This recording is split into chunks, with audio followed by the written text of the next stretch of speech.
The Justice Department is looking to restart federal executions in Terre Haute. In their defense, Terre Haute does already smell like death.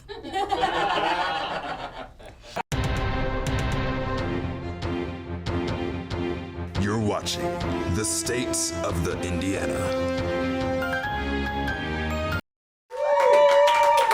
Welcome, folks. Thank you for joining us. I am your host, Arianna Brown. Tonight we're talking about the death penalty. According to the Tribune-Star, after a nearly 2-decade halt, the U.S. government is resuming executions of federal inmates convicted in federal capital cases and has scheduled 5 such executions, 3 of them in December. Because there's no place like the execution room for the holidays. 3 of the executions are to come in the second week of December, according to the Justice Department. Those are set for the 9th, 11th, and 13th. On the bright side, now that we use lethal injections instead of the electric chair, executions don't interrupt Christmas lights. 5 executions probably doesn't sound like a lot in a nation of constant mass shootings, but the last time the federal government executed 3 people in 1 month was in December of 1948. The last time the federal government executed 5 people in a 1-year span was 1953, back when executions were carried out by electrocution or gas inhalation. The last time the federal government executed anyone was in 2003, 16 years ago. The lethal injections have changed recently also. It used to be a 3-step process, and now it has gone down to a 1-step process. According to the American Bar Association, in 2011, the sole U.S.-based manufacturer of sodium thiopental, a key component in lethal injection protocols across the country, ceased producing the drug. Since that time, the death penalty states have been experimenting with new and untested lethal injection drug combinations and dosages. This has led to an increase in, you guessed it, botched executions. Botched executions, 2 words that should never go together, like lizard paste or President Trump. According to the American Bar Association, on July 13, 2014, an Arizona execution took nearly 2 hours to complete, while the prisoner gasped more than 600 times. Finally, something I want to watch less than the movie Cats. According to the 2014 book, Gruesome Spectacles, Botched Executions and America's Death Penalty, over 120 years, 8,776 people were executed, and 276 of those executions went wrong in some way. The lethal injection had the highest rate of botched executions at 7.12%. In 2018, Alabama botched an execution so badly a man survived. So now Attorney General William Barr wants to use one injection for executions, phenobarbital. According to a news release from Barr's Department of Justice, 14 states have used phenobarbital in over 200 executions since 2010. Phenobarbital is a barbiturate. It essentially sedates someone with an eventual result of respiratory suppression and stops the person from breathing. Okay, so let's say a person is successfully executed. According to a study described in Newsweek, it's estimated that 1 in every 25 people sentenced to death in the United States did not commit the crimes they're convicted of. That means there's a 4.1% chance of the person being executed is actually innocent. So the federal government is restarting executions at a rate that they haven't met since the 1950s. They're using the method of execution with the highest rate of botched executions, lethal injections. And they're using a lethal injection that had never been used before 2011. What could go wrong? Joining us via phone is criminal defense lawyer Robert Hammerly, who can hopefully explain this without making me feel like I just ate a jar of lizard paste. Thanks. Hey Hoosiers, tonight we're going to talk about a drug that's making headlines. No, it's not meth again. It's insulin. More useful and more expensive than meth. What? Yeah, the prices of insulin have been skyrocketing in recent years. You may have seen the headlines of recent deaths from people who tried to ration their insulin to save some money. Americans are actually traveling to Canada, to buy insulin in what some news outlets have described as a caravan. A caravan traveling to another country for assistance due to corruption in our own? Does anyone else feel like a hypocrite? Whether or not you agree with caravanning to another country for aid, one thing is certain. People are struggling, and in some cases dying, and it doesn't have to be this way. At least 3 diabetics died in 2017 after rationing insulin. This is a growing trend that includes the most recent death of a 21-year-old Minnesota man last month. Yeah. According to an article by Intelligencer, on January 3rd, insulin manufacturers raised prices and received letters from the House Oversight Committee as part of a probe on the hikes of drug prices. One of those manufacturers was Indiana's very own Eli Lilly. Oh my God, don't say it. We all know they're not just making enough money and would never raise prices of insulin simply for the profit while people are dying needlessly. They wouldn't do that, no. Truth is, insulin has never been expensive to manufacture, but when all you care about is profit, you're just adding insult to insulin. So here's the good news. According to WTHR, in 1949, a law allows for Hoosiers to seek assistance from their township trustees. Individuals seeking help through their township trustee must submit an assistance application in the township where they live. Applicants must also provide documentation such as proof of residency, proof of income, and proof of expenses to help establish eligibility. That's a good one. For prescription assistance, can get their essential medications provided through a local pharmacy at little or no cost. It is not intended to be a long-term solution, but rather a short-term option to help families get through a month or two while dealing with a financial crisis. So, hey guys, don't die from rationing your insulin. Also, maybe support Medicare for all, because preventable deaths are lame. And they get no likes on Facebook. 0. You ready for tonight's dose of art and entertainment? Probably.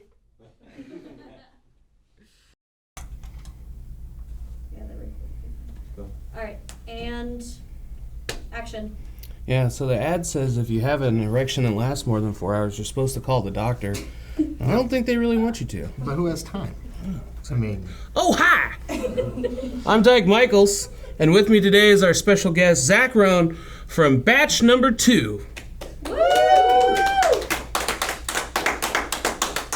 Batch number 2. What do you make over there at batch number 2? So we make sauces, mostly mustards, ketchups, but also some barbecues and hot sauces. Oh my goodness. So I have to say, is this the brown mustard? Yeah, that's our Cajun mustard. Cajun mustard. It's one of my favorite mustards I've ever had. Oh, the black. Maybe I haven't had this one yet. You just have a regular brown mustard too, right? Yep, a regular whole grain. Whole I think grain. that's the one you've had. Yes. This is literally my favorite mustard in the world. I have some in my fridge right now. We use some at my place where I work. I try to put it on a little bit of everything. So we're gonna switch things up today, and actually you're gonna build a cocktail using some of your ingredients, right? Yeah. I did bring our hot sauce that we just started making. It's kind of a cayenne hot sauce. So I thought we'd make some Bloody Marys. Let's do it. This is what it's gonna look like when it's finished. It's a cheeseburger Bloody Mary. Oh my gosh. So I'm gonna start you out with a little bit of ice here. Now how many Skull? Can I try some of this? Yeah, absolutely. Do you know how many Skullvilles this is? It's no, I have no idea. It's not super hot. That's good. Put a little bit of that over the ice. Oh yeah, it's dances on the throat there. Then a good couple cups of vodka. Yeah, all right. And then some Bloody Mary mix. Nice. So now, what got you into the condiment game? Well, I started out making hot dogs. Well, sausages. Okay. And I just kind of liked making sauces better, so I kept with that and stopped making sausages. and now that's where I'm at. And just made all those ingredients to go on top of sausages. Exactly. That's awesome. And so how long have you been in the condiment game? About 5 years now. 5 years? Mm-hmm. Okay, awesome. And if we want to find batch number 2, where's a good place to find you guys at? Well, you can always find us at the farmers markets. Like we do the winter market here, in the Circle City Industrial Complex, as well as Carmel and then Broad Ripple Market.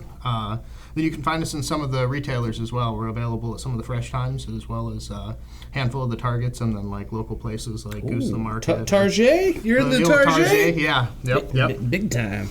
Yep. All right. Is that it? That's it. All right. Well, why don't you grab it? Well, cheers here. Absolutely.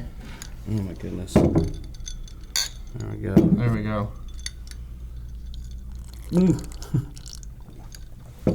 I like the hamburger kisses I got.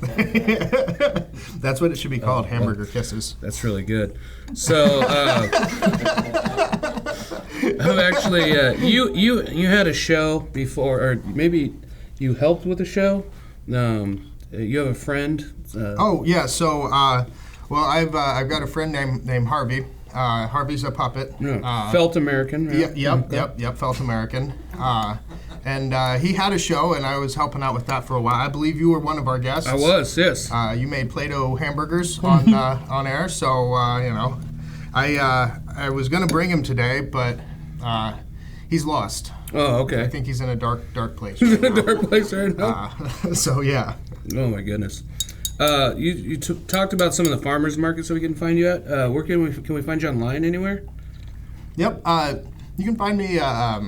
BatchNO2 is where all of our stuff is. BatchNO2.com, or on Facebook or Instagram at BatchNO2. You can order our stuff online if you can't, find it in your heart to make it to the farmers market, or we'll drop it off to your door. Oh my gosh, that's really good. So I know, being a local chef, I see your product everywhere in stores, but I also see it in a lot of kitchens. And I know a lot of culinary enthusiasts, a lot of local chefs are using a lot of your products on their menus. What's the craziest thing you've ever seen someone use one of your products on? Oh. I'm just gonna eat this. What do you think about it? So, honestly, Rooster's Kitchen made a cake, chocolate cake, and they used the whole grain mustard in it once, and I thought that was pretty crazy. In a chocolate cake. In a chocolate cake. Okay. Yep. I'm sure it was good. How did they use it at Hotel Tango? Hotel Tango, I think we just sold it. Oh, okay. Oh no, we used some in some cocktails. Oh, really? Yeah. Huh. I feel like I just have a burger sheen on my face now. Oh, it's like a beard oil. It makes it look healthy. So you guys out there, you can check out batch number 2 condiments. You can put them inside your tummy or use them on your face as beard oil. You can put it on a sausage, or you can make a delicious Bloody Mary. And apparently a chocolate cake with it, right? Cheers. Cheers. See you next time, guys. Thank you. You consistently find a person willing to stand next to you.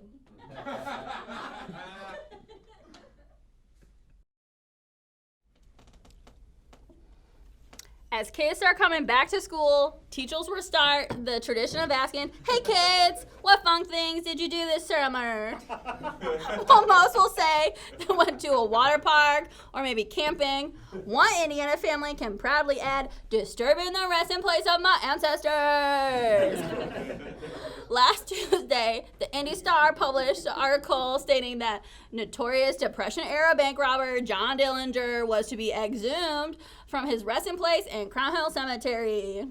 Initially, reports stated that Dillinger's comeback tour was happening as part of a documentary with the History Channel. You know, the same channel that gave us alligator wranglers and fantastic fodder for your memes. Unless your only knowledge of Dillinger is from the History Channel, or the possibly more factual Johnny Depp movie, Pirates of the Caribbean. Nah, JK, it was Public Enemies. Here's the dilly on John. Dillinger was born in Indianapolis on June 22nd, in 1903. He started down the bad boy path when he stole a car in Mooresville. From there, he escalated mall stairs. He became a folk hero like the hooded dude from Sherwood because he only robbed from banks, which the majority of the country viewed as robbing from the public. Same. He only shot at the law officers that people viewed as supporting the system that failed them. Same. He only kidnapped beautiful bank broads and took them on joyrides, which the public saw as a cool hang. Same. And when John Dilly was caught, he escaped jail with a fake gun carved out of wood. Badass. He was Indiana's greatest celebrity, at least until David Letterman made top 10 lists. It was very cool. He reportedly met his end when he left a theater in Chicago and was shot down by 2 FBI agents. He left early because they played the Cats trailer. He was buried in Crown Hill Cemetery in Indy under 3 feet of concrete. You know, in case of zombie Dillinger. So why dig him up? In the Indy Star story, the assumption was it was for a new History Channel documentary, but then NPR came out with a story that has the family saying they don't think that is really John Dillinger in that box. Legend has it he used acid to burn off his fingertips, he got plastic surgery, and even shaved his eyebrows. Not sure how not having eyebrows can make you less noticeable, but who knows? Maybe he's still out there now, stealing your Wi-Fi.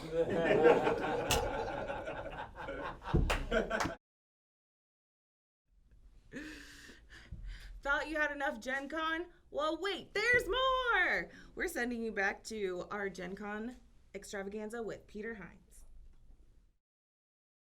Hi, I'm Peter Hines here from the state of the Indiana, and I'm reporting today from Gen Con 2019 here in the Indianapolis Convention Center. And, well, if you want to see what it's about, please take a look. It's pretty cool in here. Whole lot of passion, whole lot of love, and just a whole lot of people having fun and being real nice. We're going to go talk to some of them now. Come with me.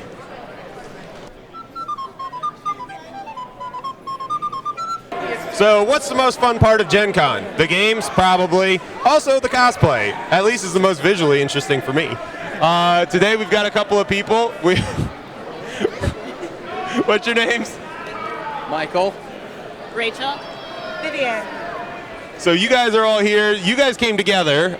You're from The Magicians? Yes, yeah. We're Margot and Alice from The Magicians. Did you guys do anything else this weekend? Or is this... Yeah. So this is our only cosplay this weekend. We've mainly been doing LARPs. Ah. Yeah. Yeah, we've been LARPing. We did 5 or 6 this weekend. 5. So we've been really, really busy. And now, Michael, you are sort of a play on a character. PUBG. Play on the video game PUBG, but you're what? A survivor. Right, but you're... Tab G. So, just because you can dress well doesn't mean you're good for cues. Thanks, man.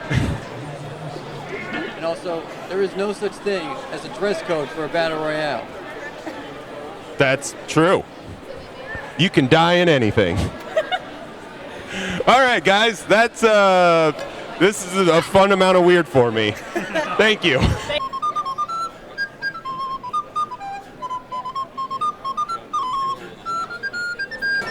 So we've been wandering around, and I just found my next interview. Please welcome the Joker. Joker, is Batman here today? He's being unusually tight-lipped for the Joker. What nefarious plans do you have for Gen Con, and why Indianapolis? Why did you leave Gotham? He's being a real villain about this interview. Cut it.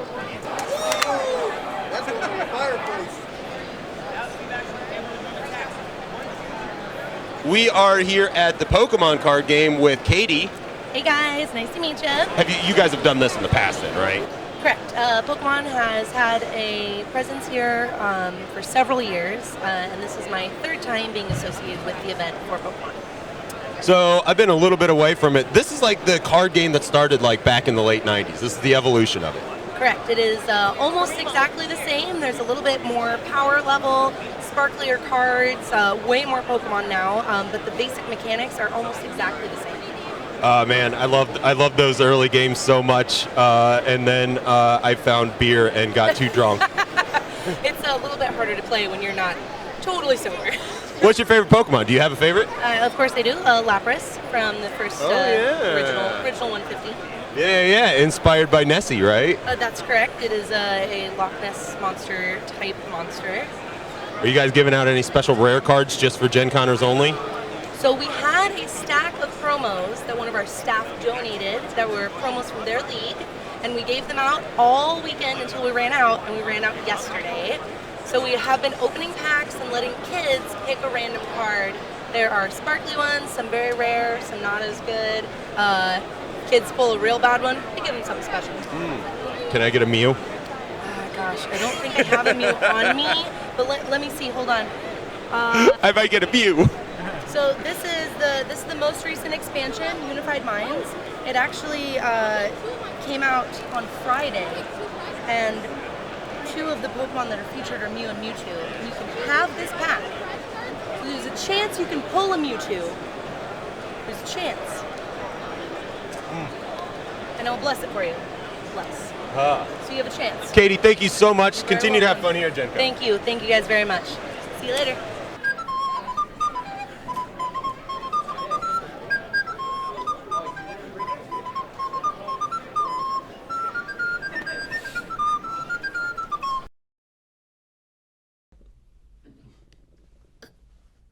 That was good. That was fun. I think I'm wearing the wrong tie for it. But okay, anyways, that's it. That's our show. You watched it. You watched the whole thing. That means you love us, right? So hit like, hit subscribe, hit share. We make no money. Please help.